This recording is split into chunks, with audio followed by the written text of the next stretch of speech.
Hello guys කොහොමද ඉතින් මේ අද මං ආවා අපේ ගෙවල් පැත්තේ ඇවිල්ලා යන්න කියලා ගමට මේ එනකොට මතක් වුණේ මේ බ්ලොග් එකක් කරන්න හිටියේ නෑ.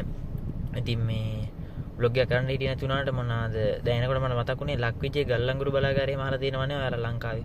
නොරොච්චොල තියෙන්නේ මේ ලංකාවට භාගයට වගේ කරන්ට් දෙන එකනේ. ඕක කරන්න මර දන්නවනේ අහලා ඇතිනේ මේ ඉතින් ලක්විජේ ගල්ලංගුරු බලාගාරේ තන ළඟ තමයි මං ඉන්නේ දැන් මේ ඔයාලට පෙන්වන්න ඕනි කියලා හිතුණා. මේක මේ බ්ලොග් එකක් විදියට නම් දාන්නේ ෂෝට් එකක් විදියට තමයි දාන්න වෙන්නේ ලොකු වීඩියෝ එකක් නෙමෙයිනේ. ඒ හින්දා ඔහොම ඉන්න මම ඔයාලට එක පෙන්නන්නම් බලන්නකෝ. ඔය පේනද ඔයාලට මේ තියෙන්නේ මෙතන මේ ලක්විජේ ගල්ලංගුරු බලාගාරේ තමයි.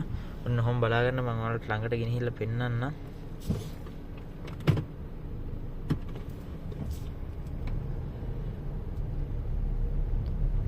ඔය තියෙන්නේ මේ කණු තුන හැම මේ ඕකෙන් තමයි දුන් යන්නේ. අර එහා පැත්තෙන් තියෙන එක තමයි මේ මැෂින් තුන තියෙන්නේ. මේ තමයි ලක්විජේ ගල්ලංගුරු බලාගාරේ නොරොච්චෝලි.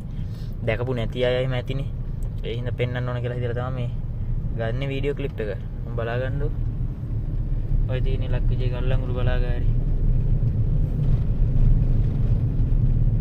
මේ සම්පූර්ණ එකම බලාගාරේ තමයි මේ දිගටම යන්නේ මේ බලාගාරේ. ඉතින් මේ ඔයාලට පෙන්වන්න ඕන කියලා හිතුණා මට. දැන් පෙන්වන්නේ මේ සුලම් බලාගාර තියෙන්නේ. සුලම් බලාගාර ෆෑන්ස් වලිනුත් කරන්ට් එක තමයි මේ ආවෙන්නේ මේ.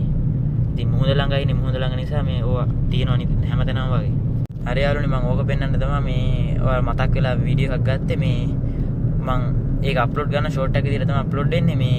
හරි එහෙනම් මේ vlog එකක් අරන් එන්නම් මම. එහෙනම් හැමෝටම ජය වේවා.